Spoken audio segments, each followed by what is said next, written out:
Ne mogu ja uzeti bosansku zastavu. Ja jesam rođen tu sve, ali sam Hrvat. Imam hrvatsku putovnicu.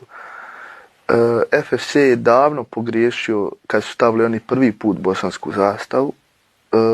Kad sam se borio protiv Saši Drobca tu u Zagrebu. Pošto ako bi stavio obe hrvatski kao nije to, ajde stavit ćemo mi, on svi misli da sam ja Bošnjak, da sam, zato što živim u Bosni. Ali nije, ima tu i Hrvata, ima tu i Srba, ima tu i muslimana i svi smo tu miksano. I jedan primjer, na primjer, on se rodio u Njemačkoj, ali je Hrvat, on nije Njemac. Tako da moj djed je došao iz Sinja, iz Satrića, ne znam nija koje godine, pa moj stari, pa ja. To je ta generacija koja je ostala. I korijeni hrvatski, hrvatska putovnica, Hrvat.